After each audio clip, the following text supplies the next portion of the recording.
Hi, everyone, and welcome to the Muslim Sex Podcast. I have some exciting news. I want to let all of you know that I am opening up my office, my private office, where I can see you here in New York, and it will be opening at the end of this month. So this month is now June. So at the end of this month, my office will be up and running, and I would love for you to come in and see me as a patient. So go to V Health. So that is FEMMEVIEHEALTH.com and sign up to be a member of my concierge gynecology practice. And you can also come to see me for regular visits, or if you have a problem visit, come and see me. I, of course, focus on menopause and sexual health. So if you're having any of those issues, I'd love to see you. And make sure you come in and say hi. I'd love to meet you in person. So also, the retreat is still going on. It'll be happening September 16th through the 23rd, and we only have a few spots left. So if you were thinking about coming to the retreat where we focus on nutrition and sexual health and menopausal health, you need to register today because spots are filling up. And once it's sold out, it will be sold out and we will not be taking any more participants. So make sure you go and register for that as well. Also, as always, please remember to like and share this podcast. Leave me a 5-star review so that it shows up and so that we can get the word out about menopausal and sexual health, as well as intimacy and intimacy coaching. So if you love this podcast, please make sure to leave me a 5-star review. And now on to the episode. I am an American board certified OBGYN, a mom, a Muslim, and I'm talking about sex. This is the Muslim Sex Podcast. Welcome to the Muslim Sex Podcast. I'm your host, Dr. Sadaf Lodi, and this episode is everything you need to know about gender roles and specifically with regard to, say, Pakistan, but also not only just in Pakistan, but also here, and the space that we make for women's bodies and what we allow and don't allow. So we're going to be having a nice, open, frank discussion about that. And before I get into it, a few things, as always, that I make clear is definitely this is not medical advice. And if you have any questions about your health, please see your primary care provider. And this is definitely no religious advice. If you have any questions about your religion, please speak with your friendly neighborhood religious leader. It is the Muslim Sex Podcast because I just happen to be a Muslim woman that talks about sex. So today I have on with me again Professor Sakina Jangbar. Yes, thank you. And Dr. Jangbar is here. She is a professor at St. John's University in Queens, but I will let her introduce herself. Thank you, Sadaf, for having me on the podcast again. As you said, I am a professor at St. John's University. I teach courses in communication studies. I also do research on women, women's bodies, Muslim women, and feminist rhetoric. Gosh, like I recently got tenured. I'm also the editor in chief of an academic journal that's called the Journal of Critical Race and Ethnic Studies. For my fun times, I make a little bit of art, but as you can see in the back, but recently I've started publishing my work with some of my art in it, which is like incredible because I was never an artist, always failed my art classes, and then suddenly this.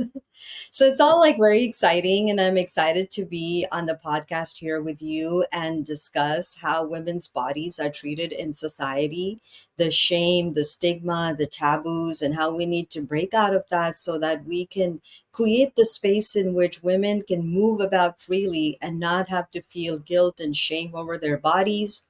Or if there's a lack of resources, then it just means that girls and women stay at home to accommodate their bodies. Like this is a part of our lives.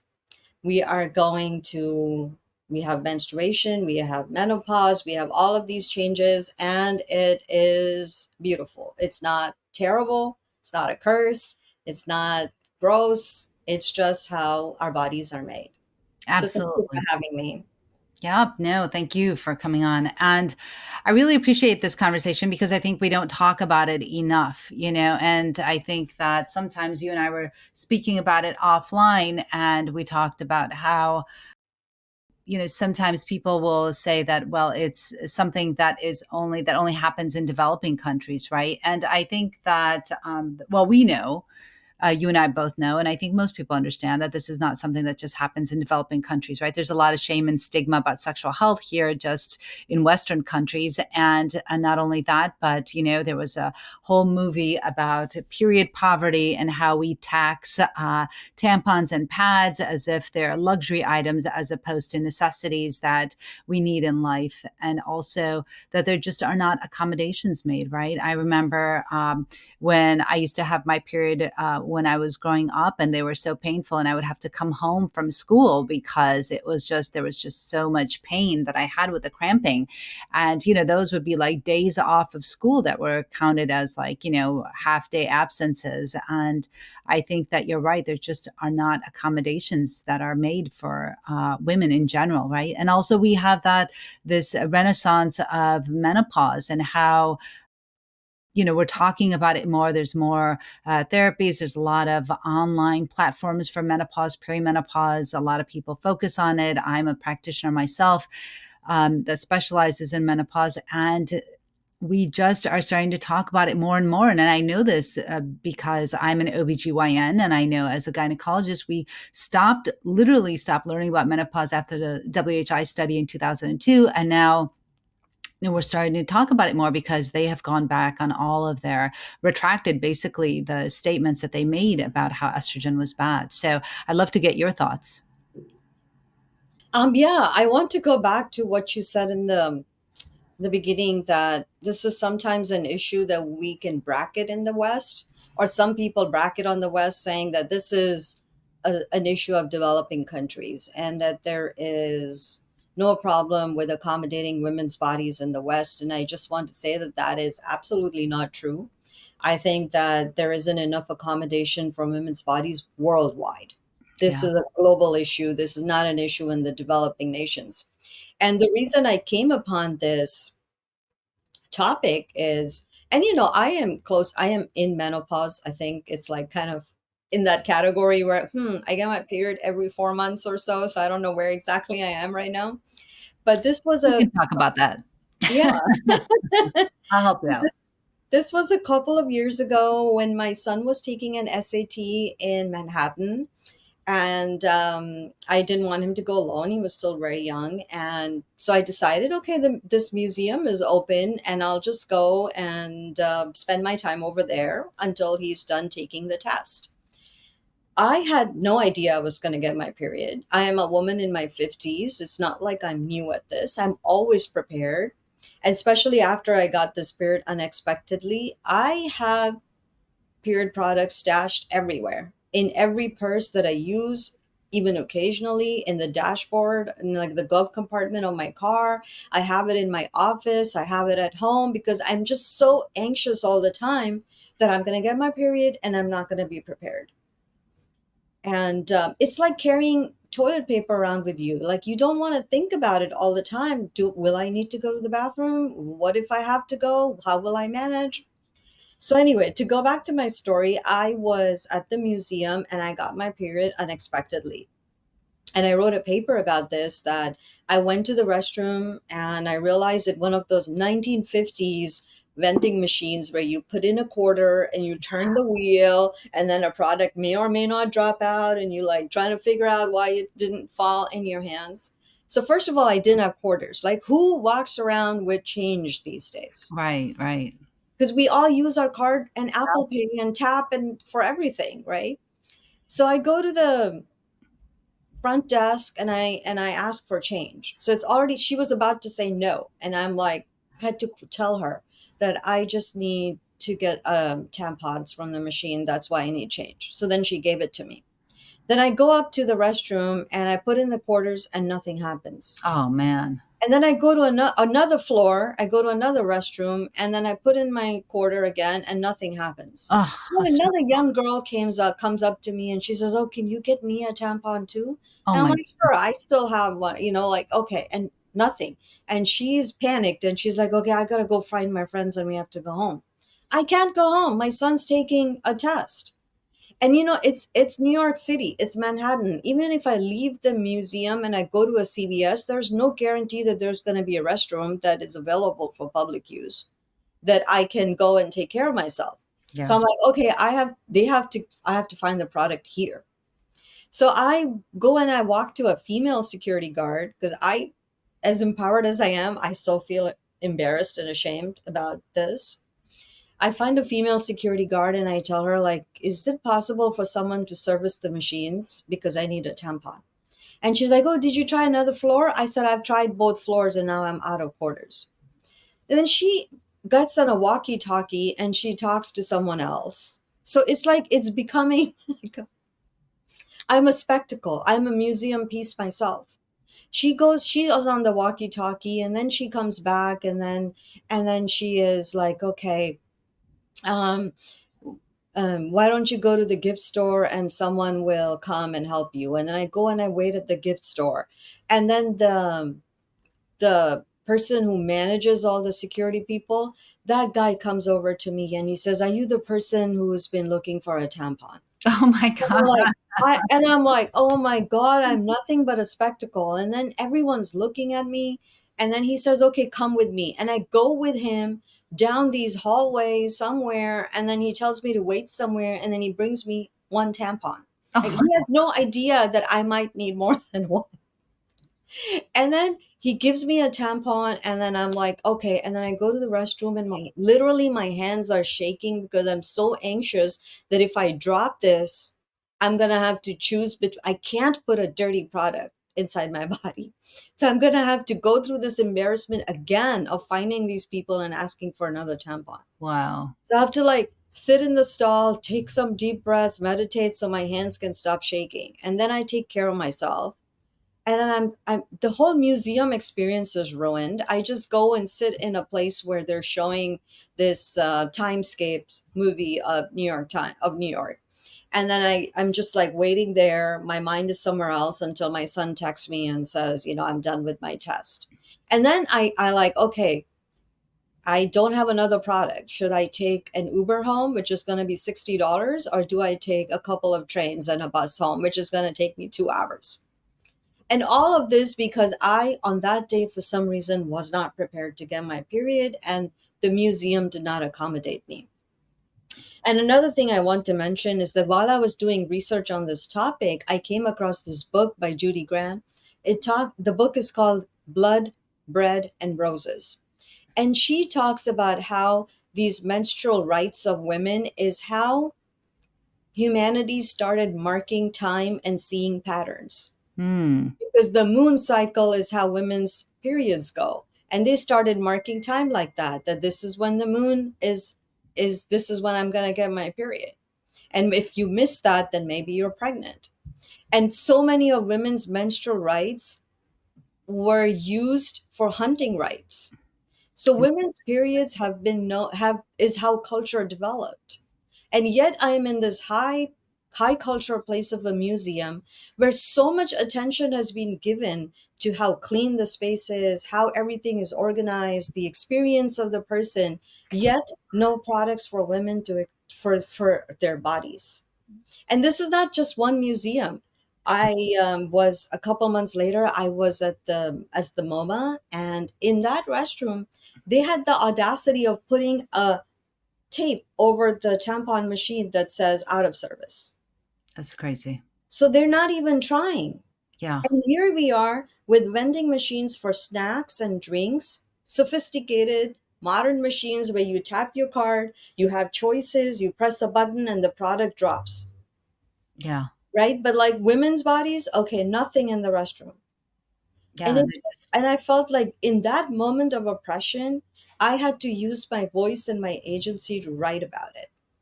And Yeah. I'm planning to like turn that academic paper into like a more friendly readable version and send it to all the museums. And a lot of people will tell me that autoethnographic work is not research, but let me tell you, the impact of this work is huge. I get contacted by organizations and people that they found my paper and that it clearly describes all the difficulties that women have to go through to just obtain a product. Yeah, And recently I was contacted this by this company that wants to do pads on a roll that goes on the same dispenser as a toilet paper in the public restrooms. amazing. So you Yeah, can just tear out what you need and not have to live in this anxiety that I'm going to get my period. And I'm at least like a straight woman, and I can go and ask for these things and people will think of it as, okay, yeah, that was embarrassing, but it's still normal. But what if someone was a trans woman, yeah. right? Imagine the difficulty of that. So it's just we need to normalize having period products everywhere. We need to stop thinking that this is somehow a women's issue or that it's going to be wasteful or people are going to do weird things with it. Just like we have toilet paper everywhere, women's products need to be provided everywhere. 100%. So actually, I think the city of Ann Arbor was the first city. I actually made a reel on this a few years ago, but it was the first city in the US to have tampons and pads available for free in all of their restrooms. And, we think like, wow, that's so modern. But, you think about it, I mean, it's 2024, right? And for people to not have pads and tampons available to them, in the restrooms, I feel is so backward. And the fact that you said, you found one that was 20, you had to put in a quarter. So you put in a quarter. Right. And I agree with you 100%. Who carries around quarters anymore? Nobody carries around. I have it maybe in my car for like a parking meter or something like that, but I don't, carry it in my purse. And so you don't have that. And, it just, I think your paper actually, and your story highlights all the obstacles women go through just to get simple, basic necessities, right? I mean, this is something that happens to all women that are menstruating, that are still having menses. This is something that we all go through. And at some point, in your life, there'll be a time when you're somewhere and you're not prepared and you get your period and you're searching, you're scrambling, right? And then you're worried about it, staining your pants and this and that, and then just the embarrassment with that, right? And it's also like they make it so expensive. Yeah, The price of the nice pads, the ones that you need that when you're like bleeding heavy on your heavy days or when you're menopausing, it sometimes comes out like a flood. yeah. And like you need Perimenopause. Yeah, perimenopause when you're. yeah. Sorry, yeah, No that's problem, no problem. Yeah, the perimenopause is a time around. So menopause is the time of our lives when we don't have a period for a whole year. So that's menopause. That means that everything is stopped. And so perimenopause is the time right before that when our periods are so irregular. Exactly what you're saying. Sometimes it's like super heavy. Sometimes you don't get your period for like months and then you get a period. And then when you get that period, it's like you're hemorrhaging, right? Like you're going to die. I mean, it's just crazy the it's amount. just brutal. Yeah, And it and is. and I want to also emphasize that the perimenopause period is not something that just lasts 1 or 2 years. I think I was in it for 10 years. Yes, yes. It's like you don't even know what's happening because there's not enough education about it. Like Yeah. I'm suddenly having these hormone shifts. I have headaches that I don't understand. I have hot flashes. At least I was aware of it, but I didn't experience hot flashes until towards the end of my perimenopause stage. Mm. So, it's like all of these symptoms, it's 10 years. Yeah. And our parents did not prepare us for it. Like So maybe mom prepared me for getting my period, but not for the part where like my periods are going to end.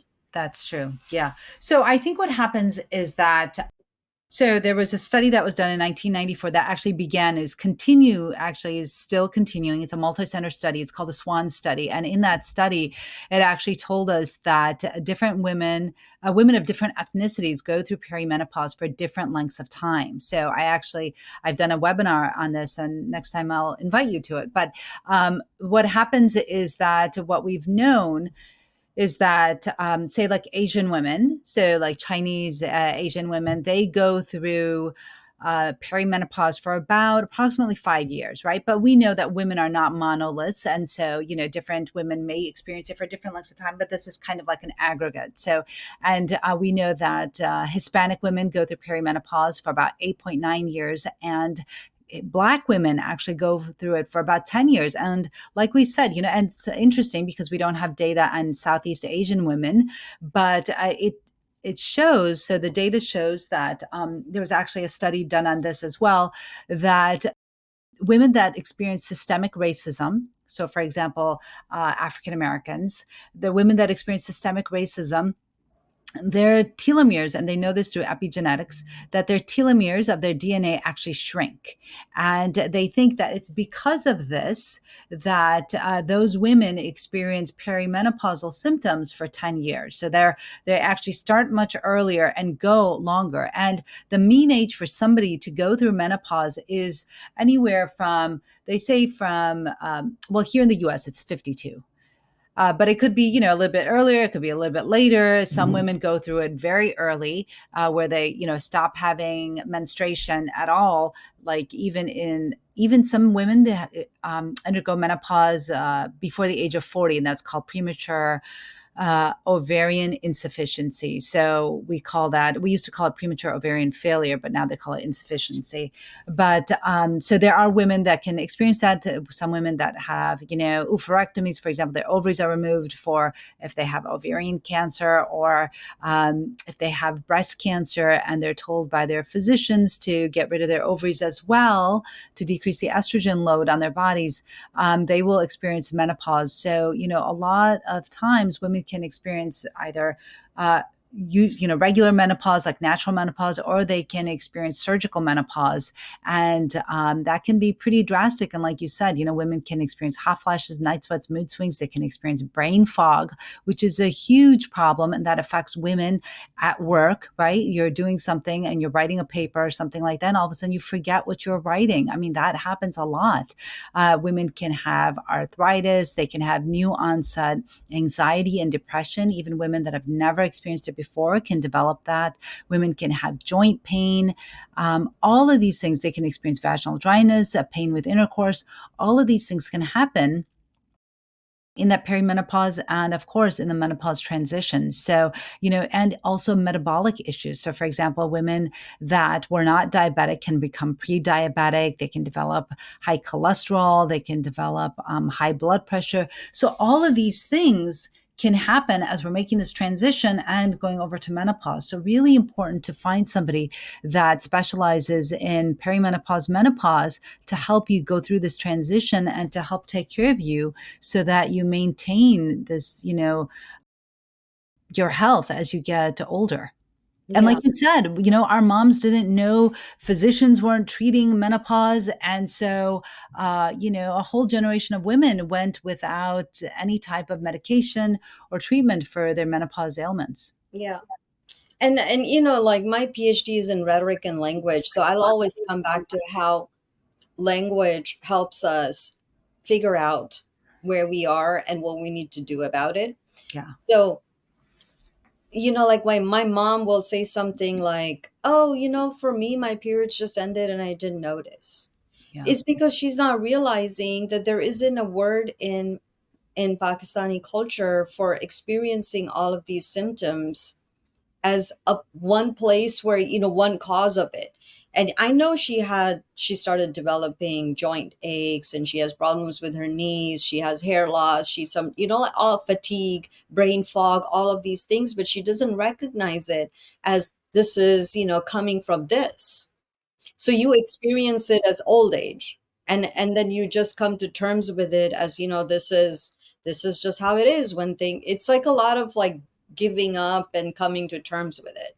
Yes. But Yeah. when we give language and words to things, then we can experience it in a way that this is just one aspect of me, and this is not just me as a wholesale, I'm this old person now. Yes. And I think, like, even when I was growing up, I'm sure things are different now, but this, I'm 50, I turned 53 yesterday. Happy birthday. Happy Yeah. birthday to you. But when I was growing up in Pakistan, we didn't have any education on PMS. not that much. Like, yeah, okay, you're experiencing cramps, but it was only when I came here. And I remember I was doing an interview for a study, and I was telling this person over the phone that, oh, I don't really experience any PMS. And then they were like, uh, like shocked, mouth hanging, like, do you know how lucky you are that you don't experience anything? And it wasn't until years later that I realized that all these various things that I experience, I'm experiencing PMS, and I just didn't know. Yeah. I just thought it's like it's my issue. Like I have a mood problem, or I get angry sometimes, or I'm like cranky sometimes. But I didn't realize that it's associated with my period. And Yeah. knowing that empowers you, because then Yes. you realize that this is not my personality. This is just something biologically physiological response that my body is going through. In Yes. the same way, if we don't give language to these things at the whole menstruation cycle, from when women start getting their period to when we how our hormones change when we're pregnant, and then the menstruation that happens after giving birth, and then all the way to the cycle where you go through perimenopause, menopause, all of that. These are biological changes that are happening, and we need commonplace language so we understand it as a symptom that we're experiencing, and then it can be treated as such rather than just as just how women are. So the language part of it is really important. I think I what you're saying is rings so true because women will, and I talked to my mom about menopause, and just like what you said, she'll be like, oh, I didn't have any symptoms, but I think exactly is unless you are taught or what those symptoms are and what the characteristics of perimenopause are, you're going to assume that nothing happened and just one day your period stopped and that was it. And I think, again, in our culture, perhaps, and, not just our culture, right? In a lot of culture, I will tell you, when I am at my clinic and I am seeing patients for perimenopause, menopause, I'll ask them, are you sexually active? And they'll be like, oh, no, I haven't had that in forever. Oh, that part of me is done. And oh, it's, not something I think about.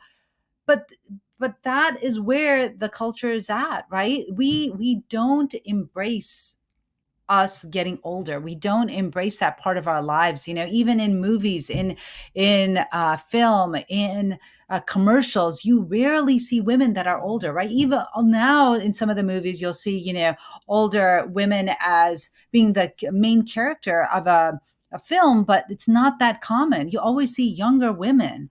And Hmm. so even we don't really embrace women getting older, right? And so I think that because we don't show it, people just expect, kind of like, once you hit menopause, you just kind of, I don't know, you just shrivel up and go somewhere in a corner, and that's it. That's it. That was your life. And it's so not true. I mean, we know now that women are spending about a third of their lives in menopause. And so it really behooves us to really get more of that research and that understanding of what's happening to our bodies during that time so we can take care of them, right? We increase our weight bearing exercises, we increase our fiber intake, we increase our just the estrogen that we're on, right? And if you take estrogen, it's really, I personally believe that estrogen is like a miracle drug. I mean, really, it's preventative, it helps with so many things. And I think that women who go on estrogen, those are the women that really know the power and the benefit of estrogen. And I feel like those women that don't end up going on it, barring any medical reason, really don't understand the benefits of estrogen. And it's too bad, because I feel that, there are really providers out there that can really help you understand the benefit of estrogen and going on estrogen, what that does for our body, right? It'll help with our, prevent osteoporosis, help prevent colon cancer, prevent this urinary syndrome of menopause, prevent dementia. It just does so much. And in fact, it was my son the other day who was like, Mom, what is it?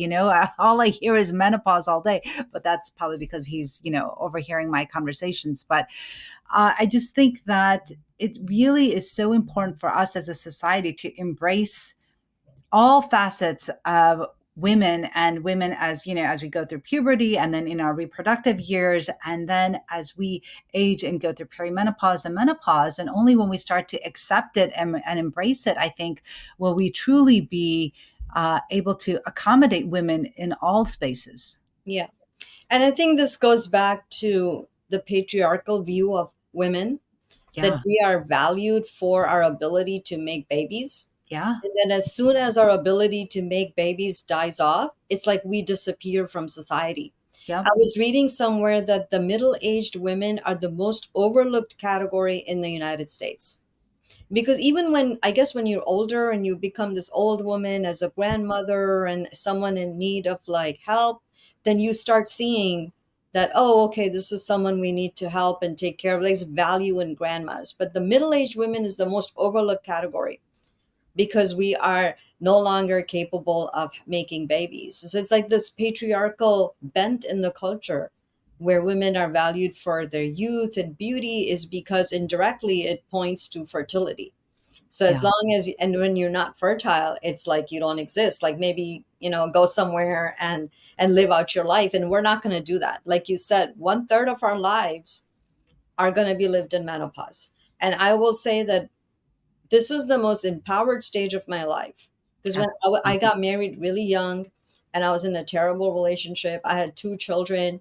And so much of my time was spent in just like trying to maintain a family, raise children, don't think too much about myself.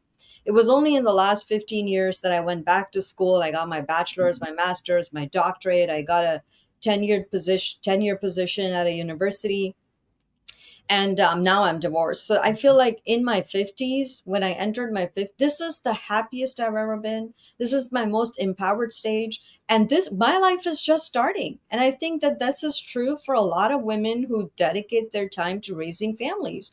And when kids leave home or they get married, then that's when a woman's life sort of starts becoming about herself. Yeah, And absolutely. so we're not going to disappear. Yeah. We're here, and whether we are, whatever we're doing, we're like finally getting this chance to live for ourselves, to figure out what is it that we want from life, because for so long we were trying to support other people. And this may not be true for everyone, but I know that it's true for a significant number of women.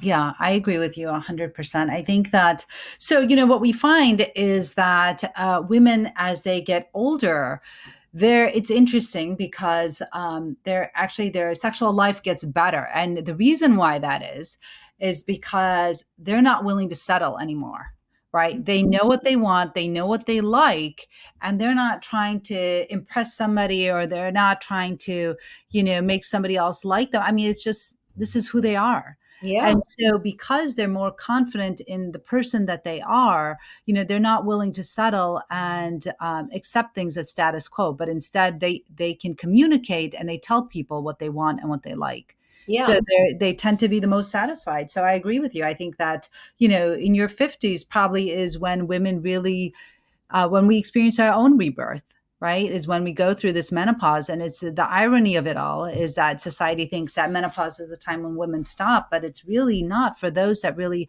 understand, right, that you don't have to worry about your periods anymore, and you can really live your life just for you. And I think that that's really important. Yeah. And also, when you take away the anxiety of getting pregnant, that Yeah. allows you to experience sex in a different way. Yes. You don't have that hanging over you, because no matter, I mean, any type of birth control can fail. Yeah. And then like then you're like presented with this choice, right? And then for a lot of people, if they're religious, there isn't a choice. So I think like not being able to get pregnant is kind of like really liberatory in that way, because then it allows you to experience sex with a certain freedom and abandon. Yeah, absolutely. Absolutely. So, I'm curious to know. So, now that we've talked about the issues, that we see in society, and the space that really is not provided for women to really just be, really, right? Just be, to experience all the things that we might be experiencing, whether it's menstruation, whether it's menopause. I'm curious to know if you have any suggestions of what society can do. I'm not sure. I haven't read your autoethnographic paper, but what were some solutions that you offered about how society can really be accommodating to women? Yeah, I think that first of all, we need to make products available for women in every restroom. Like, have you ever, Sadaf, in 100%. any restroom that you've ever been in a Western country, was there ever a lack of toilet paper?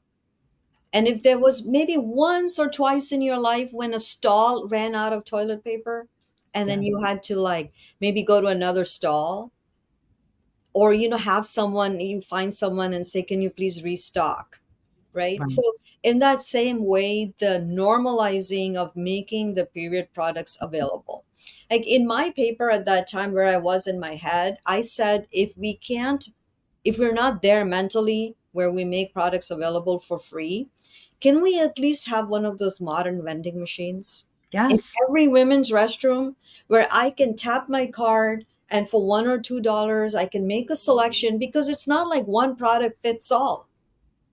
I think that there's a lack of understanding that there's a variety of products is because women's needs are different.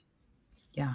Just like the same snack is not going to do the trick for everyone, the same drink is not going to be the drink that everyone buys. It's not like here's a Coke and this is what you get, right? Just like that, to have a vending machine that has a variety of products that I may need, and then Right. to be the power of being able to tap my card and get what I need and take care of myself so I can go about my day. I can Yes. either experience the museum, go back to class, go back to teaching, go to my meeting, or if I have to, like, if I'm traveling, if I could be on a plane, right? No matter what I'm doing, to have that comfort of knowing that Yeah. I can get this thing that I need anywhere and I don't have to carry it with me and worry about it. Right. And you know what we didn't even mention actually is how this affects women with limited resources, right? Mm-hmm. I mean, women that don't feel that they have agency to speak up, right? Women in, let's say, you can go to developing countries, right? Nobody talks about these kind of things. I mean, the embarrassment that you would feel if this happened at a store, and let's just say, for the sake of argument, let's say it was Pakistan, right? And this happened to you there, right? Mm-hmm. What would you do? I mean, you go from store to store to try to, and I mean, that's just, it really just speaks volumes about not just here in the US, but also in throughout the world, right? Not having those things available. And we know for a fact of period poverty where, people are not able to afford period products because of the cost. And so then they're not able to go to school, they're not able to go to work, they have to stay at home. And this happens a lot, right? Yeah. I know that in some countries they use like fabric, right, Mm-hmm. as a pad, and I can't even imagine when you're bleeding so heavy how that cloth is going to really allow you to do anything, Right. because it's not going to be able to soak up all that So that blood. basically means you stay at home because Yep. that cloth is going to have to be constantly changed, and Yep. then you have to wash it, and people wash it and hang it because it's not like cloth is cheap either. Yeah. So they just keep reusing it. It's not hygienic. It's like it can, women's bodies are sensitive over there already. Yeah. And then you can introduce germs and bacteria and stuff in with products that are not sanitary. Yeah. Yeah. The, Absolutely. the cost of it is, um even women with resources, when I go to the store, I'm like, oh, okay, well, let me look at a store brand, maybe that's cheaper, or maybe I can get this one that is, like less of what I need, but it's cheaper. Yeah. Yeah. They make it so expensive. Right. And I Right. think, like, when you mentioned trying to get pads in Pakistan, I can't imagine the embarrassment of it. I never did that even once when I was in Pakistan. Yeah. The pads was something that my mom would ask my dad to buy for us because we were three girls and my mom. So there was four women in the house, Yeah. that my dad would go to the store and buy for us because there's so much shame and stigma about it. It's Yeah. not like when buying a Kleenex. When Right. your nose is running, you go and buy Kleenex and no one thinks twice about it. But Yeah. the embarrassment of asking a storekeeper, a shopkeeper, to give me this product and then ask for a variety of products, because in impoverished places, there aren't supermarkets where you take your card and you just put what you want in your cart. There are these little stores, general stores, where you literally stand on the street and you ask for what you need, and the shopkeeper will pull it out and give it to you. So I Yeah. can't, I never did that in Pakistan. So I can't imagine what would happen. Yeah. I think, I just, the only way that I can see us improving is to one, be talking about these topics so that there's not so much, stigma or embarrassment. Because how do we move forward if we're not able to talk about something, right? If it's kept in secrecy or shame, then we're not really moving forward in society. I think the one way to help us is to be able to have these frank, open conversations. Two is to provide services for women, right? Products for women that are not so expensive that they can afford, so that they can then move on with their lives, right? Having a period should not block you from, inhibit you from getting things done in your house, right? Or in life in general, being able to work or go to the office or any of those things that you need to do. I mean, it just, we really need to make changes. And I think that, the city of Ann Arbor was really, I think, really progressive in having these period products available for free in all of their bathrooms, right? It's just something that I think that needs to be done, like you said, throughout the US. I mean, and again, if it can't be free, then at least have it so that it's accessible to all, right? And if we can't even find those products anywhere, then it's really just limiting. Yeah. And it's also like we need to work on the shame aspect of it. Yeah. And it's not something that we need to hide. And Yeah. like make it only like, like put it in the women's restroom in this place where only women come. It's okay to have a vending machine for period products next to the snacks and the drinks. And there doesn't need to, and I want to emphasize that women getting their periods is how humanity continues. Correct. Yeah. If women don't get their periods, we're going to die out as a human race. So Absolutely. this is not something that is like, oh, this is a women's issue. This is an issue of humanity. And Yeah. this is a huge thing that women do. Yeah. And so much of our lives is about that. And then we need to overcome this shame.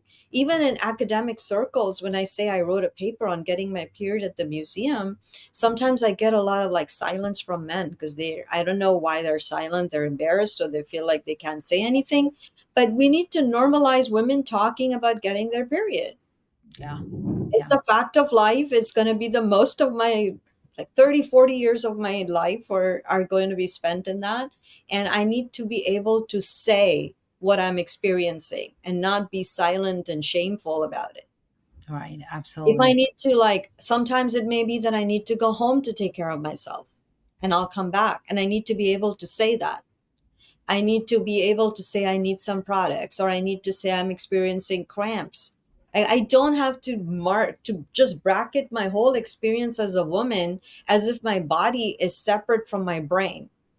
Right. I Right. am one person, and the reason I feel like I'm an empowered woman is also because my biology is part of it. I have experienced I'm now in menopause, I think. I'm not sure. It's been one We can year. talk about that. We can talk about that offline. Yeah. Yeah, but I'm not doing this for myself anymore. Yeah. I'm not Yeah. asking for free products for myself. I just Right. want to make sure that the girls and women can move about life in a way that's just like it's freeing. Right. Because there was a meme I saw somewhere that periods and products, I'm sorry, periods, pads and rockets have one thing in common. They take you places.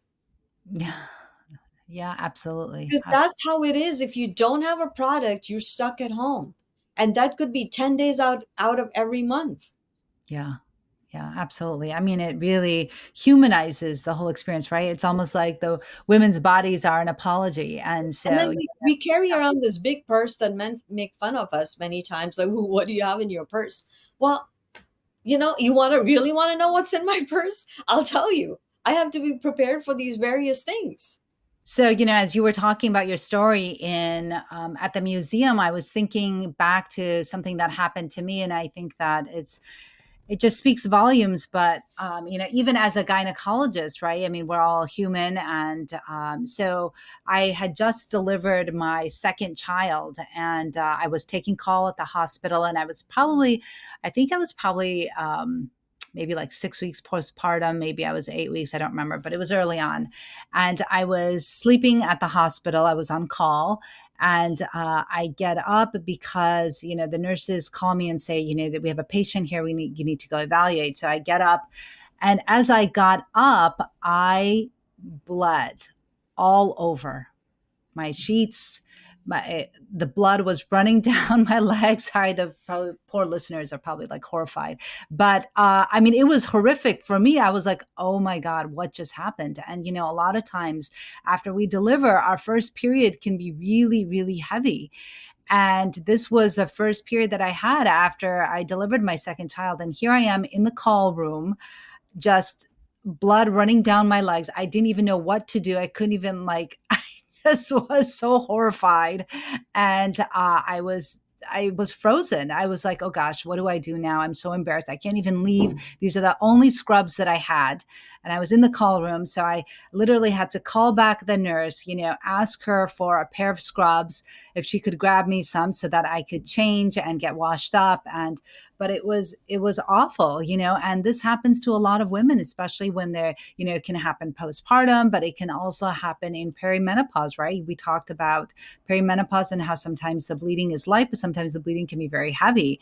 And that has actually happened to me once as well in perimenopause, where, I'm going to a store and you don't expect it, and the bleeding is so heavy that it actually runs through your clothes, and everything is just, and it's a mess because you're just trying to figure out, what do I do? You're so embarrassed and horrified by the experience, and then you're trying to figure out in your head, you're panicking and you're trying to figure out, how am I going to, come out and ask somebody for help when I look like I'm like dying here, and really, so I think that women really do go through a lot. And because a lot of it is in our own heads, but, also society puts a lot of shame and stigma around menstruation, that when something like that happens, you just don't know what to do. And, you have to try to secretly try to get help and change and all that stuff without making too much of a fuss, right? Yeah, these are all misogynistic beliefs, right? That we have to be in secrecy and in shame, hide all the normal functions of our body. And as horrific as your story is, I think it's horrifying also that women are expected to work after they've just given birth. Like, Oh, yeah. my body has gone through something, oh my God. And then, like, the maternity leave is so short, and Oh, many women don't even get 6 weeks. right. It's like, my hormones will take 2 years to normalize. And I'm not saying that we should be on a 2 year leave, but 6 weeks is inhuman to Right. treat women in this way. Right. And especially if you have, like, I had three C-sections. So, I probably went, yeah, it could have been either 6 or 8 weeks, but still, absolutely. I mean, that's just not enough time. It's not enough time to heal. It's not enough time for your body to go back to normal. It just takes a while, right? For everything to normalize, and to have to go through, and being an OB is a pretty stressful job. So having that on top of, recovering from a C-section, taking call, whatever. It's just, it really is, the demands that we put on women and their bodies is just superhuman, right? I think that we need to be a little bit more kind and compassionate to their bodies, and understand that what they may be going through, with whether it's hormones or mood changes and all of that, because they're in fluctuation, especially postpartum. And especially if you're nursing, right? Those hormones go down, and to allow a woman to nurse. So it's a lot. It's a lot. And I think that really, I mean, if nothing else, we just need to be more compassionate to each other, to our bodies, to ourselves, and also to just show more kindness to each other. I think women have been presented with two extremes. Either stay home and you have this time and space to take care of your bodies, or you can be a working woman where there's no space for your body. And then I think, but those are two extremes. Women can work and they still can have their bodies accommodated because of the contributions we make to society are valuable. Well, I think this has been a fantastic conversation. And I think that, really we have a lot to learn. And if we can overcome some of the stigma and the shame that we have surrounding women's bodies, right, in general, whether it's with their periods or them experiencing menopause or having to go home early because they're having so many cramping or they're bleeding heavy or any of those things, right? Our bodies are definitely not an apology, and that we shouldn't have to always feel like there's something wrong or that there's shame in getting our periods or any of those things. I think that we need to be having these conversations so that we can just live as people, right? And just experience our human bodies the way that they're meant to be experienced. And I think that also there's a lot of shame when women talk about menopause, right? If they're having hot flashes, or if all of a sudden, they're in a meeting and all of a sudden they break out in a sweat, right? And then they feel really embarrassed because they're all of a sudden they're sweating or they're having a hot flash and they don't know what to do about it. Or if they have like these mood swings or experiencing depression, right? The answer is not an antidepressant. The answer is looking for the root cause of what's causing that for a woman. And of course, it can be perimenopause, it can be menopause. So, really important to go speak with a provider that really understands and knows the human body and knows a woman's experience. And I think that that is really what it breaks down to and what is needed. Yeah, support. I think Yeah. support in every way, Yeah. communication and products, and making space for women to exist with their body and their brain. It's not like we're separate. Right. Right. Absolutely. Absolutely. Well, fantastic. Well, we are done here and it's been real and really intimate. And remember, this is not meant to be any type of medical advice. So if you're having any issues with, let's say, your periods or heavy periods or PMS or perimenopause, menopause, any of those things, be sure to reach out and find a provider that can help you with all the things you're experiencing. And don't be ashamed. Feel empowered. Have that knowledge that you need so that you can go and ask for what it is that you need, right? So definitely do some research, listen to this podcast, share this podcast with others so that we can spread the message about being empowered about our bodies, about periods and menopause and perimenopause and all that stuff in between, because this is what makes us us. So, well, thank you so much. And Dr. Jangbar, please tell our people that are listening and can they get in touch with you and how can they read up more of the things that you've written, so that ethnographic paper that you have, the autoethnographic paper that you have written, and also your other articles, how can they find them and how can they learn more about you? Oh, thank you for inviting me to share my website. It's called sakinajangbar.com. And I post all my papers there. People can read it. And since a lot of academic research has institutional access barriers, that's why I post them in PDF form so people can download it and read it. Excellent. Well, thank you so much. And I appreciate all the research and the work that you're going on and doing and writing about. And these are very important topics. And I'm so glad you wrote that article about, your experience in a museum about getting your period. I think that's very important because a lot of women experience that, similar scenarios, but just have not written about it or maybe perhaps are too embarrassed to write about it, right? Write about their own stories. So I really applaud the fact that you went ahead and wrote about your experience and, how we need to change and provide more resources for women. So thank you so much for doing that. And we are done. So until next time, this is the Muslim Sex Podcast. So thank you for listening to the podcast, and make sure you leave us a review, share and like the podcast. And if you leave me a review, I'd love to shout you out on social media. So be sure that you share it with all your friends. And thanks for listening.